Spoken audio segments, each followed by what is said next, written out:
हाँ, जहाँ कल कार्य का छोड़ा था हमने तथा जो उत्तम इस विषय में कहा है वार्तिकार 108 पृष्ठ में, सर्वत्र यौगिक शब्दैर द्रव्यमेवाभिधीयते न च संबंधवाचित्वं संभवत्यति गौरवात्। सर्वत्र यौगिक, क्यों यौगिक का समाख्या, यौगिक शब्द का नाम ही समाख्या प्रमाण है। इसे कहते हैं यौगिक जो शब्दों के द्वारा सर्वत्र कहीं भी प्रयोग हो यौगिक शब्द, सदा ही वह द्रव्यम एव अभिधीयते, न तो क्रिया न तो जाति न अन्य, द्रव्यम एव सदा अभिधीयते। न च संबंध वाचित्व, कभी भी वो संबंध का बोधक नहीं होता। न च संबंध वाचित्व संभवती, ऐसा करने लग जाए तो अति गौरवात। क्योंकि जो यौगिक शब्द होते हैं प्रकृत प्रत्यार्थयो प्रत्यार्थनो प्रधानम, और प्रत्यार्थ के अलावा अन्यार्थ आप ग्रहण करने लगोगे गौरव हो ही जाएगा। यौगिक में क्या होता है, प्रकृति और प्रत्यय। अगले श्लोक में देख लीजिए, स्पष्ट हो जाएगा। पाकं तु पचिरेवाह कर्तारं प्रत्ययोप्यकः, पाकयुक्त पुनः कर्ता वाच्यो नैकस्य कस्यचित्। साफ है, देखो, पचे पाक एवं, पच धातु पकना रूपीय क्रिया को ही बोध करा सकता है, और उसे पर में जो प्रत्यय आया अकह, पाचक बना, नुड़ को अकादेश हुआ, कर्तारम प्रत्ययोप्यकः, अक प्रत्यय क्या किया, केवल कर्ता का बोध करा रहा है। अतएव संपूर्ण पद का क्या होगा, पाकयुक्त कर्ता इत्यो पुनराह वाच्यो न एकस्य कस्यचित्। केवल प्रत्यार्थ को बोध नहीं ग्रहण नहीं कर सकते, केवल प्रत्यार्थ को भी ग्रहण नहीं कर सकते, प्रकृति प्रत्यार्थों का संबंध को भी ग्रहण नहीं कर सकते, किंतु प्रकृत्यर्थ विशिष्ट प्रत्यार्थ का ही बोध होता है, एक चीज का बोध होगा, है या नहीं। इसी में लाघव है मानने में। नहीं तो प्रकृत्यर्थ को अलग मानोगे, प्रत्यार्थ को अलग मानोगे, दोनों का संबंध को मानोगे तो बहुत गौरव हो जाएगा। एक शब्द का वाच्यार्थ अनेक नहीं हो सकता, नियम है ना, अनन्य लभ्यो ही शब्दार्थ। एक शब्द का एक ही वाच्यार्थ होगा जो अन्य किसी प्रमाण से लभ्य न हो, अनेक वाच्यार्थ नहीं होगा।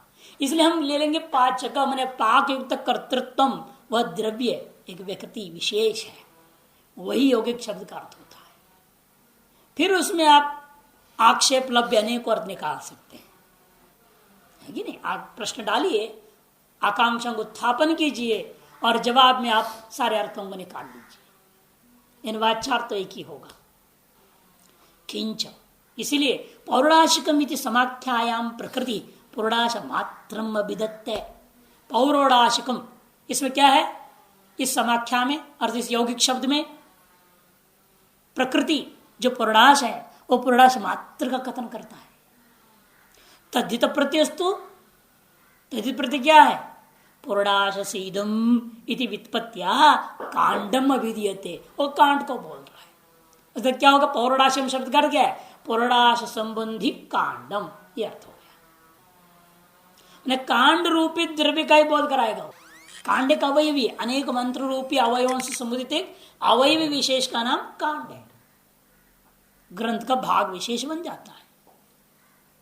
न चैतावता कृष्ण पुरुषाश पात्राणाम मंत्र सन्निधि प्रत्यक्ष होती है। इतने मात्र से संपूर्ण पुरुषाश पात्रों को मंत्र के सन्निधि, वही शुद्धत्वम वही है ना, दैव्याय कर्मणे मंत्र का सन्निधि में इसको नहीं माना जा सकता। किंतु अर्थापत्या से कल्प्यते, फिर तो कल्पना करनी पड़ेगी। कहते कल्पना कैसी होगी, खत्म, कहते शरणु सुनिया। यदि उक्ता सन्निधि न स्यात्, यदि आपने हमारा कहा हुआ प्रमाण जो सन्निधि प्रमाण के द्वारा विनियोग नहीं करोगे, फिर क्या होगा, तो तदा शुंधन प्रतिपादक मंत्र से पौराशिकम समाख्या न स्यात्। शुंधन प्रतिपादक मंत्र का पौराशिक समाख्या तो हो नहीं सकती। नहीं अग्नि असन्निहिता नाम सन्निहित सहीन नाम ईशेत्वा इत्यादि मंत्राणाम आग्नेय कांड समाख्य भवति। जैसे अग्नि के सन्निहित में पठित नहीं है जो, ऐसे जो मंत्र क्या ईशेत्ता ऊर्जित्वा इत्यादि जो मंत्र है वो आग्नेय कांड की समाप्ति उसको नहीं मिल सकता। जो मंत्र जिस कांड में है उस मंत्र को उसी कांड के नाम से पुकारा जाएगा। जो मंत्र जिस कांड में है नहीं उस पर नाम थोपा नहीं जा सकता है। कल्पयित्वा तद्वारा, इसलिए कहते हैं भवती च सा सन्निहिता नाम, ये तभी हो सकता है जब सन्निहित होंगे। जैसे युंजान प्रथमम मनः इत्यादि मंत्र है उसको आग्नेय समाख्या हो सकता है क्योंकि अग्नि के समीप में वो पठित है। जो अग्नि आधान का प्रकरण आया है उसमें सात पठित सन्निधि पठित मंत्र होने से उस मंत्र को हम क्या कहेंगे आग्नेय मंत्र समाख्या दे सकते हैं। इस तरह से जो मंत्र जिस कांड में जिसके समीप में पठित है उसकी संज्ञा उस पर आरोप लगा कर सकते हैं आप, अन्यथा नहीं हो सकता। ततश्च इस निर्धारण क्या निकला, कांड समाख्या सन्निधि परिकल्प्य। पहले आपको क्या करना पड़ेगा, यदि समाख्या प्रमाण के आधार विनियोग करोगे तो कांड की समाख्या के आधार पर पहले एक सन्निधि प्रमाण की कल्पना करनी पड़ेगी। फिर सन्निधि क्या करेगा, अवांतर प्रकरण की कल्पना करेगा, और प्रकरण क्या करेगा, वाक्य की कल्पना करेगा। वाक्य लिंग को, लिंग श्रुति को, उससे विनियोग, इतनी कल्पना। उससे यदि आप सीधे सन्निधि से करोगे एक अंतरित हो गया ना, एक कम तो पड़ गया, एक अवयव जो उस कल्पना के अंदर कम हो जाएगा, वही लागू हो गया। इसलिए जब तक आप समाख्या के द्वारा आप विनियोग करने के लिए प्रयास करते वक्त सबसे पहले आप सन्निधि की कल्पना करेंगे। जब तक आप कल्पना कर रहे हैं सन्निधि का, उससे पहले क्या होगा, सन्निधि प्रमाण स्वतः उपस्थित ही है वहां पर जो वो विनियोग कर डालेगा। इसलिए समाख्या प्रमाण स्थान प्रमाण की अपेक्षा से दुर्बल हो गया। इसलिए अब सीधे नीचे जाइए, शास्त्रार्थ पूरा हो गया, अब आगे जाइए जहां लिख रहे हैं तेन च, नीचे से 1 2 3 4 5 6 निष्कर्ष दे रहे ना।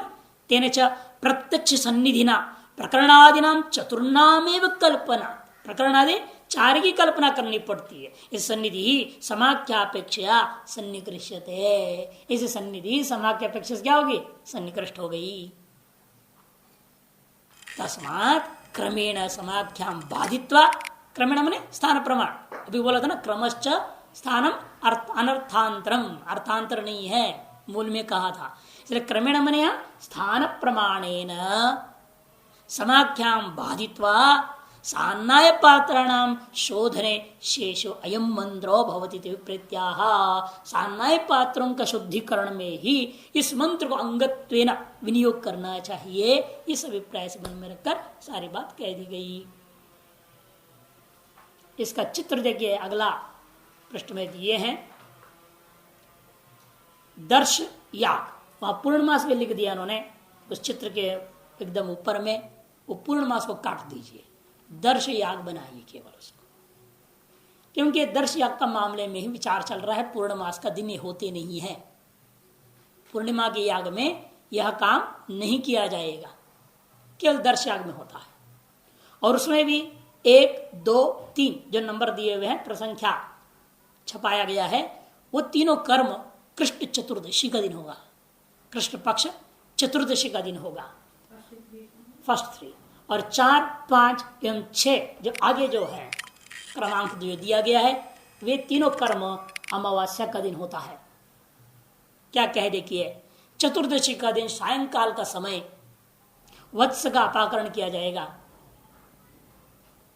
माने पहले गाय के पास बछड़े को छोड़ देते, बछड़ा या बछड़ी को पीने के लिए थोड़ा दूध, तभी प्रसरण शुरू होता है। और उसके बाद उसको जो है शाखा पवित्री को लेकर के उसके नाक के पास थोड़ा यूं करेंगे तो बछड़ा यूं करके भागेगा, तो भागेगा तो उसको पकड़ के बगल में बांध दिया जाएगा। इसको कहते हैं वत्स का अपाकरण करना। उस वत्सापकरण के बाद इतना भर्री संपादन, फिर दूध वगैरह निकाल दिया, सब कुछ हो गया, वो सब नहीं लिखा इन्होंने। दूध निकालना, कुंभी पात्र में संश्रयण करना इत्यादि अनेकों प्रक्रिया है। इसके बाद क्या हुआ, इदमा बर्री का संपादन, अगले दिन के लिए आवश्यक होता जो संविधाएं हैं वो सूखे है कि नहीं थोड़ा देख लेना चाहिए, कीड़े मकोड़े सब पड़े रहे हो, सब झाड़ जोड़ के साफ सुथरा करके इसको फैला दो, शाम का रात्रि के टाइम में ही सब तैयार कर लेना। उसको होते इत्मा भर्री का इद्म मने संविधान, भर्री मने जो आच्छादन करने के लिए जाए हुआ जो कुशा वगैरह जो होते वो, उन सब का संपादन कर लेना, अर्थात बिल्कुल तैयारी कर लेना। दोहनाम, ये उल्टा थोड़ा क्रम कर से दोहन पहले होना चाहिए, साफ करने के बाद दोहन, दोहन के बाद इतना भरे संपादन, 1 2 3 ये तीनों के तीनों जो है अमावस्या का दिन, चतुर्दशी का दिन संपादन हो गया। अब दोहन काल में ही प्रयुक्त हुआ है क्या, बर्तन, सान्नाय का पात्र जितने भी है, सान्नाय पात्र ने कुंभी वगैरह जो कल जो बता दिया था, दोहन पात्र, कुंभी पात्र, ये सारी चीजों को धोना पड़ेगा ना दोहन के बाद। कहते वो धोने के लिए सान्नाय पात्रों का शुद्ध धुन दैव्याय कर्मणे इत्यादि मंत्र का प्रयोग होगा। इसे मंत्र का काम कब है, चतुर्दशी का दिन, और उसके बाद व्रीहि निर्वाह, अमावस्या के दिन सवेरे व्रीहि को अलग कर दिया गया, उसको थोड़ा पानी में लगा करके लपेट दिया गया, फिर उसको जो है व्रीहि का आवाहनन किया उलखल मुसल पात्र में, और फिर पूर्णाश का हवन हो गया अंत में। ये दर्शयाग की प्रक्रिया, संक्षिप्त प्रक्रिया बता दी इन्होंने।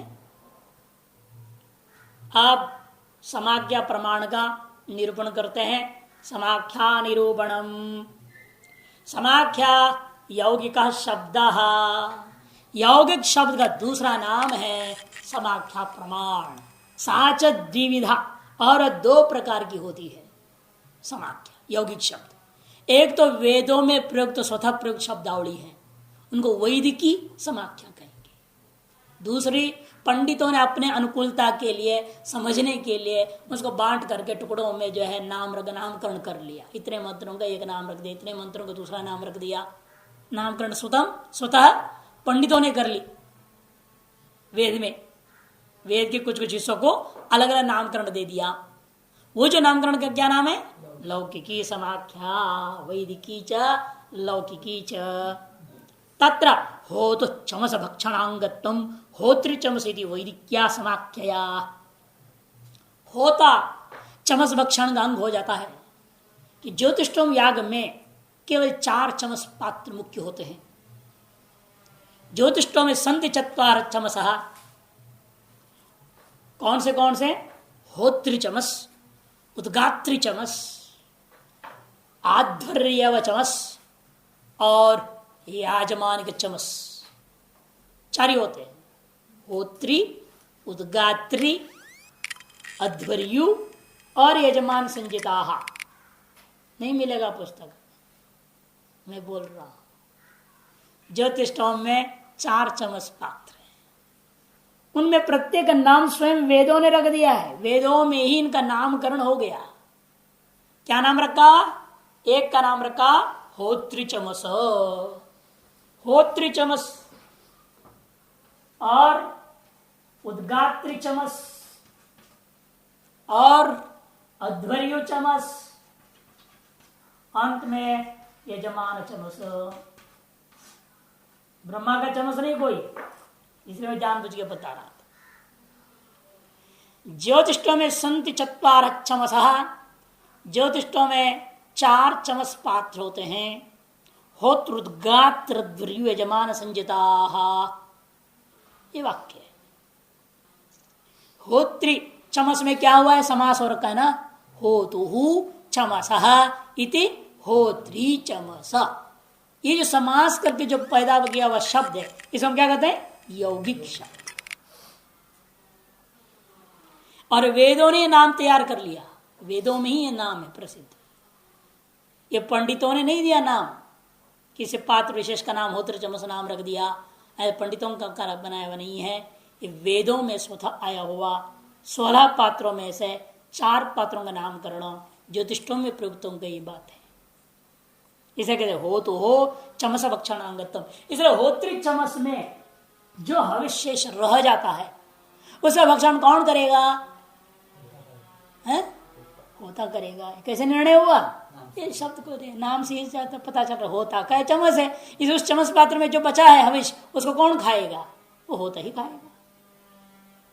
यौगिकी समाख्या प्रमाण से इस शब्द के ही निर्माण जो हुआ है समास के द्वारा, वह स्वयं इस अर्थ को बोध करा दिया। इस चमस विद्यमान पदार्थ का जितने विद्यमान है पदार्थ, इसमें अवशिष्ट हवन के अनंतर उसका भक्षण कौन करेगा? होता करेगा। उद्गात्र चमस से बचा हुआ जो हविष्य है उसको उद्गाता खाएगा। अध्वर्यु में रहने चमस में रहने वाला भविष्य को अध्वर्यु, और यजमान चमस में रहने वाले पदार्थों को यजमान ही खाएगा। इस तरह से भक्षण के कर्तृत्व वैदिक की समाख्या के आधार पर निर्णय हो गया। वही करे हो तू हो चमस भक्षणांगत्वम। चमस भक्षणांग कौन है? मैंने होता, ये निर्णय हुआ। क्यों? होत्री चमसी थी वैदिक समाख्या। इस वैदिक की समाख्या के द्वारा यह निष्कर्ष निकल गया। अध्वर्योस तत्त पदार्थांगत्वम। और अब लौकिक समाख्या दृष्टान दे रहे हैं। आध्वर्य कांड करके बना लिया इन्होंने, पंडितों ने बना लिया काम आध्वर्य कांड उन्होंने बनाया। इसी तरह से हौत्र कांड, पंचकांडी है ये, 5 कांड का निर्माण कर लिया पंडितों ने। हौत्र कांड, औदगात्र कांड, औदगात्र कांड, आध्वर्यव कांड, ब्राह्मक कांड और याजमानक कांड। ये 5 कांडों का नाम ये पंडितों ने अपने आप दे दिया इसको। अध्वर्यु होता संबंधी आध्वर्यव हो, आध्वर्यव कांड, रेफ य के ऊपर रहेगा आध्वर्यव। अध्वर्यु शब्द से आध्वर्यव समास करना है। तो तजित प्रकरण है ना, होतु इदम, होता का या तस्य इदम के अधिकार में अण कर दिया तो होत्र बन गया। उद्गातु इदम, उद्गात्री शब्द का उद्गातु इदम औदगात्रम। अध्वर्यो में अध्वर्यो हो इदम इति आध्वर्यवम, ब्रह्मणः इदम इति ब्राह्म, या यजमानस्येदमिति याजमानिकम। इन सभी जगहों में अण हुआ, इसमें केवल ठय हो गया। प्रत्यय भेद है, अर्थ तो वही है, तस्य इदम के अधिकार में सब रूप बन रहे हैं। ब्रह्मणः इदम, ब्रह्मा जी शब्द है, ब्रह्मणः इदम इति ब्राह्म। ब्राह्मण के अन का लोप हो जाता है, टी का लोप हो जाता है। नस्त वैदिक में 4, वैदिक में ब्रह्मा जी का तो चंस पात्र था ही नहीं, ब्रह्मा को चंस पात्र होता नहीं। उसके लिए तो अलग ही पात्र है, आज्य पात्र विशेष होता है, वो उसके लिए भाग मिलता है। सबका अलग अलग इसलिए नामकरण है। वैदिक की समाख्या में 4 का दृष्टांत दे रहे हैं, और वैदिक लौकिक की समाख्या में ये 5 है। उसमें से एक ही को यहाँ बोल रहे हैं, आध्वर्य की बात कह रहे। देखिए, अध्वर्यो तत्त पदार्थांगत्वम। अध्वर्यु जो है उस कांट में पठित तत्त पदार्थों का अंग हो जाएगा। कैसे? लौकिक्या आध्वर्यवम इति समाख्येति संक्षेप। लौकिकी समाख्या या पंडितों ने बना लिया। अमुक कर्म से लेकर अमुक मंत्र तक जितने क्रियाकलाप है ये सब कौन करेगा? अध्वर्यु करेगा। इस उतने भाग का नाम रख दिया आध्वर्यव कांड। इधर होता के कर्म संबंधी जितने भी पदार्थ हैं वो एक साथ जहां पर पठित है उतने हिस्से को क्या कर दिया? हौत्र कांड नाम रख दिया। उद्घात के द्वारा किए जाने वाले जो कर्म है जहां से आरंभ करके जहां तक किया है उतने मंत्रों के समूह का नाम रख दिया औदगात्र कांड। इस प्रकार से प्रत्येक कांडों का नाम पंडितों ने अपनी सुविधा के लिए जो कर लिया है उससे ही उन नामकरण से अंगांगी भाव निश्चय हो गया। उन पदार्थों का कर्ता कौन होगा? हौत्र कांड में पठित पदार्थों का कर्ता होता, आध्वर्य कांड में पठित पदार्थों का कर्ता अध्वर्यु। इस तरह से तन पदार्थों का अंगांगी भाव तय हो गया संज्ञा मात्र से ही। तदेवं निरूपितानि संक्षिप्त श्रुत्यादि 6 प्रमाणानि। इस प्रकार से श्रुत्यादि जो 6 प्रमाण इनका संक्षेप से निरूपण पूरा हो गया। महत्वपूर्ण प्रकटक पूरा। इतना जो पढ़े हैं ये वेदांत बहुत काम आता है, बहुत ही ज्यादा काम में आने वाली चीजें हैं। इन पदार्थों को जितना हो सके ध्यान में रखना जरूरी है। ये होत्र चमस वगैरह समाख्या प्रमाण वहां भी आएगा विचार, ब्रह्मसूत्र में भी आएगा, बृहदारण्यक में भी आता है, छांदोग्य में भी आएगा। इसलिए यहां तक के जो पदार्थ हैं अति आवश्यक मामला था। इससे आगे गौण है। अब इसकी टीका थोड़ा देख लीजिए। ये चारों प्रकार के शब्दों के बारे में पहले मैंने एक बार आपको बोल चुका था, दो बार यहां पर आ रहा है, टीका में देख लीजिए। शब्दश्चतुर्धा द्वितीय पंक्ति टीका में, अगला पृष्ठ 110। शब्दश्चतुर्धा यौगिको रूढ़ो योग रूढ़ो यौगिक रूढ़श्चेति तत्र आध्वर्यं पाचक इत्यादि यौगिक सैव समाख्येति च उच्यते। यौगिक लक्षण क्या? यत्र अवयवार्थ एव ज्ञायते स योजिचेति तन्निर्वचनम्। जहां अवयवार्थ मात्र ज्ञापन होता है, अवयव निरपेक्ष समुदायार्थ अलग नहीं है। हमेशा दो अर्थ समझना है शब्दों में, अवयवार्थ समुदायार्थ। रूढ़ी में क्या होता है? अवयवार्थ की अपेक्षा ही नहीं है, केवल समुदायार्थ अलग रूढ़ कर दिया जाता है। नेक्स्ट आ रहा है, देखिए। यो अवयव शक्ति निरपेक्षया समुदाय शक्त्यर्थं बोधयति स रूढ़। आगे ना स्पष्ट, अवयवार्थ की अपेक्षा नहीं। जैसे गच्छति थी गौ में गम धातु था, डोस प्रत्यय था। न गम धातु का अर्थ से को मतलब है, न डोस प्रत्यय का अर्थ से मतलब है। दोनों अर्थों को परित्याग करके एक अलग ही अर्थ ले लिया, पशु विशेष में रूढ़ कर दिया गहु शब्द को। यानी वहां गच्छति से कोई लेन देन नहीं है हमको। गमन कर्तृत्व डोस प्रत्यय कर्ता अर्थ में आया, और कर्तृत्व से भी कोई मतलब नहीं है। न गमन रूपी अर्थ न कर्तृत्व रूपी अर्थ, दोनों प्रकृति और प्रत्यार्थ निरपेक्षतया। अवयव शक्ति माने अवयव क्या होते हैं? प्रकृति और प्रत्यय, दो ही अवयव होता है। कोई भी शब्द में क्या होते हैं? दो ही ना अवयव, एक प्रकृति है, एक प्रत्यय का हिस्सा है।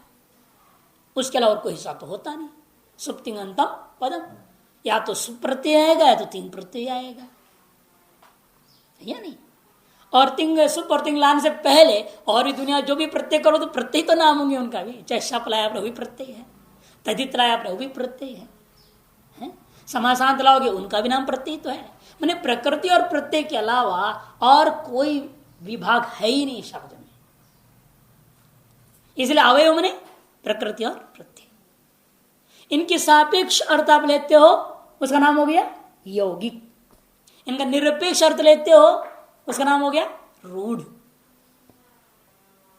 और वो भी समुदित कर दे, अर्थ विशेष रूढ़ कर देना, समुदायार्थ। अवयवार्थ निरपेक्ष समुदायार्थ में ग्रहण करने का नाम रूढ़ी। और अगला आ रहा है, देख लीजिए। यस्तु अवयव शक्ति विषय समुदाय शक्तियापि प्रवर्तते स योग रूढ़ यथा पंकजादि। अवयव शक्ति सापेक्ष समुदाय शक्ति है। यहां पर देखो, ध्यान में रहे ना। अर्थात क्या हुआ? पहले वाला जो यौगिक था वो केवल समुदायार्थ लिया आपने, नहीं, केवल अवयवार्थ। यौगिक में केवल अवयवार्थ, दूसरे में केवल समुदायार्थ, या नहीं? ये कौन था? ये रूढ़, ये यौगिक। अब अगला जो ले रहा हूं योग रूढ़, वो कैसा है? अवयवार्थ सापेक्ष, निरपेक्ष नहीं, स्वतंत्र भी नहीं, सापेक्ष समुदायार्थ, समुदायार्थ। और यौगिक रूढ़ लेंगे आप, वो अवयवार्थ और समुदायार्थ स्वतंत्र ग्रहण होगा, दोनों स्वतंत्र होंगे। अवयवार्थ से कुछ और बोध हो रहा है, समुदाय से कुछ और बोध होगा, दोनों स्वतंत्र दो अर्थ को उपस्थित करा देगा, उसका नाम यौगिक रूढ़ होता है। देखिए वो भी दे रहे हैं आगे। पहले तीसरा योग रूढ़ के लिए क्या कहा? यथा पंकजादि शब्द से वो अवयव शक्तिया पंकजनी कर्तृत्वेन। पंकज का मतलब क्या? पंकात जायते, पंक जन्मत्व, पंक जनित्व, पंक जनित्व, ये यौगिक अर्थ है। वो भी है या नहीं कमल में? और रूढ़ भी है वो। समुदाय अर्थ कर दिया आपने, घास क्यों नहीं लिया? कीड़े मकोड़े क्यों नहीं लिया? वो भी तो कीचड़ में पैदा हो रहे हैं। कीचड़ में घास भी पैदा हो रहे हैं, कीड़े मकोड़े भी पैदा हो रहे हैं, सेवल बोलते हैं ना, वो भी पैदा हो रहा है। सिंगाड़ा भी कहाँ पैदा होता है? वो भी कीचड़ वाला पानी में पैदा होता है। लेकिन आप वो सिंगाड़ा वगैरह कोई चीज अर्थ न लेते हुए किसमें ले गए? पंकज कमल में रूढ़ कर दिया। इसको दे अवयवार्थ उसमें घट रहा है, समुदायार्थ भी रूढ़ कर दिया गया है। इस अवयवार्थ सापेक्ष समुदायार्थ एक निष्कर्ष ले लिया आपने, कमल, उसको कहते हैं योग रूढ़। और अंत में दे रहे देखिए, समुदाय शक्ति पद्मत्व रूपेण पद्म बोधकत्वा आदि कह दिया। अब अंत में यस्तु अवय शक्ति समुदाय शक्तिभ्याम रूढ़ार्थम यौगिकार्थम च स्वातंत्रेण बोधयति। आगे अवयव शक्ति से अलग स्वतंत्र बोध हो रहा है, समुदाय शक्ति से अलग स्वतंत्र बोध हो रहा है। दोनों अर्थ अलग अलग बोध होते हैं। अवयव शक्ति समुदाय शक्तिभ्याम अवय रूढ़ार्थम यौगिकार्थंच स्वातंत्रेण बोधयति। स यौगिक रूढ़ यथा उद्भिदादि शब्द। उद्भिद शब्द, उद्भिद का मतलब क्या? ऊर्ध भेदन कर्तृत्व तरु गुल्मादिक। ऊर्ध भेदनम भिद्यते उद्भिद्यते असौ इति उद्भेद। कौन है वो? पेड़ पौधा वगैरह जो जमीन को फोड़ करके बाहर निकल रहे हैं, अंकुर रूपेण फूट के बाहर आता है, फिर बड़ा पेड़ पौधा बन जाता है। जमीन को फोड़ के निकलने वाला। अतः उद्भिद आने न जमीन को खोदने का साधन, उसका भी अर्थ उद्भिद हो जाएगा। कौन है वो? कुद्दालक आदि से तरु गुण भी ले सकते हैं। असौ विग्रह वाक्य करोगे तो अनेन कर्ण व्युत्पत्ति कर देंगे तो हो जाएगा कुद्दाल आदि, जो जमीन को खोदने के जो साधन है वो सब ग्रहण कर सकते हैं आप। ये यौगिक अर्थ में आ गया। और समुदाय अर्थ कहाँ रूढ़ कर दे रहे हो उसको? याग विशेषम अपिचैति ही, याग विशेष में रूढ़ कर देते हैं आप। एक उद्भिदाय चेत पशुकाम मंत्र आ गया है विचार में। उद्भिदाय चेत पशुकाम, उद्भिद नाम का याग है ना, वो नाम है, रूढ़ कर दिया एक याग का नाम में। किसको? उद्भिद शब्द को। यदि पूर्व पक्ष के उद्भिदा बोला है ना, तो उद्भिदा का मतलब क्या? कुद्दाल आदि लाओ और उससे स्वाहा स्वाहा करके कोई एक कुद्दाल को डाल दो अग्नि में, फावड़े को डाल दो, सब्बल को डाल दो, स्वाहा करो। खुरपी है, खोदने का साधन है, उसको भी डाल दो, स्वाहा। जितने भी साधन है वो पूर्व पक्षी यही बोलेगा। वहां कुदाल आदियों को लाला करे, उसको लो स्वाहा कर देना चाहिए। तो सिद्धांत कहेगा यहाँ पर ऐसा नहीं है। ये उद्भिद शब्द तो नाम है याग का। उद्भिदा तृतीय विभक्ति श्रुति प्रमाण को लेकर के तुम यहां मत करो। देखो यहाँ श्रुति अत्यंत प्रबल प्रमाण भी अत्यंत दुर्बल हो गई, और समाख्या अत्यंत दुर्बल प्रमाण होता हुआ अत्यंत प्रबल हो गया। अनर्थक्य प्रतिहतान, अनर्थक्य प्रतिहतानां बलाबलम विपरीतम बलाबलम, अनर्थक्य प्रतिहतानां विपरीतम बलाबलम, ये न्याय था। कि कुद्दालक आदि को डालने के लिए द्रव्य के रूपेण कुद्दाल आदि को यज्ञीय द्रव्य के रूपेण कहीं भी किसी भी याग अंगत्वेन वेदों में विहित ही नहीं है। अथवा अनर्थक्य हो गया, यदि उससे हवन करूंगा तो अनर्थ हो जाएगा। अनर्थक्यता के कारण से प्रतिहत हो गया श्रुति प्रमाण।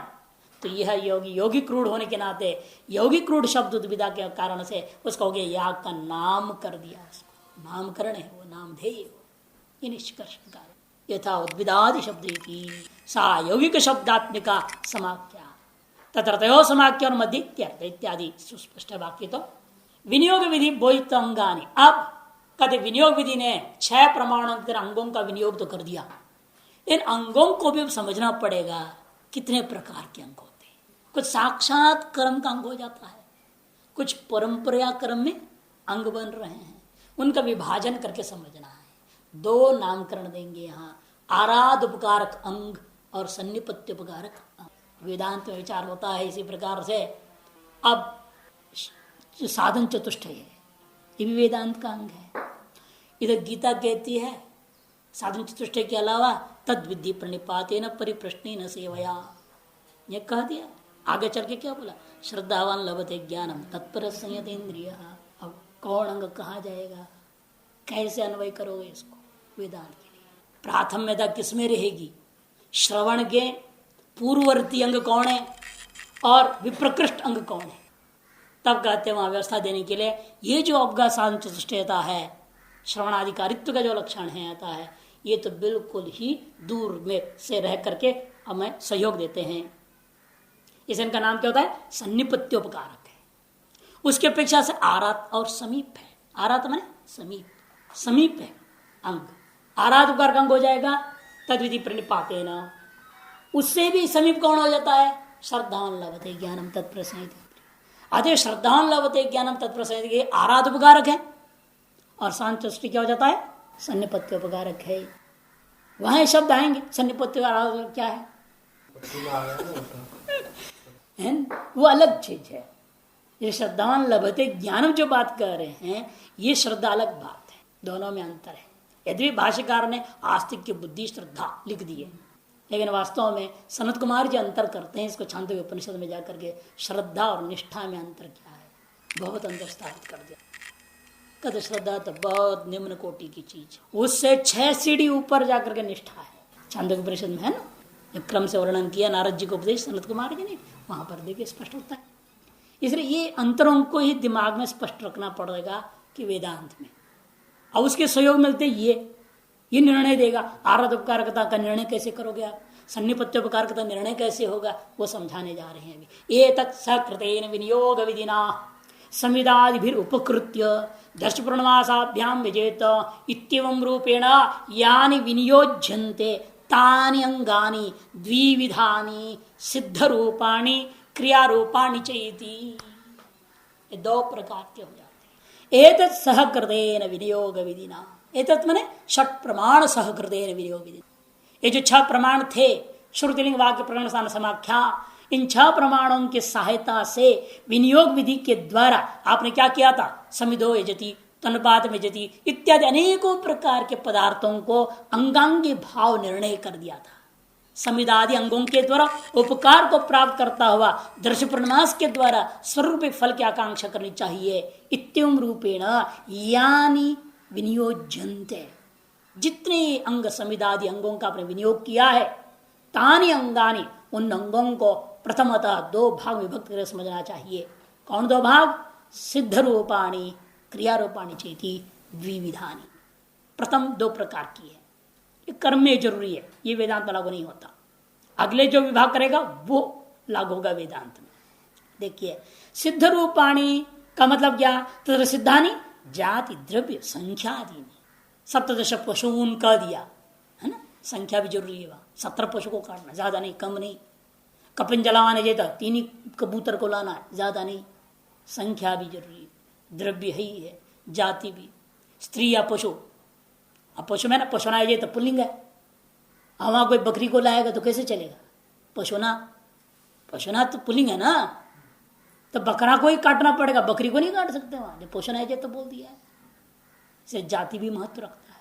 से जाति द्रव्य संख्या ये सब क्या कहते हैं? सिद्ध रूपांगों तानि च दृष्टार्थानि व, इनका फल हमेशा दृष्टार्थी होते हैं, अदृष्टार्थ नहीं होते इनका। और दूसरा जो भाग था क्रिया रूपाणी च द्विविधानी, क्रियारूप जो थे 2 प्रकार के हैं वो, ये महत्वपूर्ण है। गुण कर्माणी प्रधान कर्माणी, कुछ गौण होते हैं जो परंपरा उपकार करते हैं, कुछ प्रधान होते हैं जो साक्षात उपकार करते हैं। उन्हीं का दूसरा नाम क्या है? एतान्येव सन्निपत्योपकारकाणी आराधोपकारकाणी च उच्यन्ते। इन्हीं का 2 नाम है। गुण कर्मों का नाम है सन्निपत्योपकारक, प्रधान कर्मों का नाम है आराध उपकारक। गुण कर्म अथवा सन्निपत्योपकार कर्म का अर्थ है कि परंपरा उपयोगी, प्रधान कर्म अथवा आराध उपकार का अर्थ है कि साक्षात उपयोगी।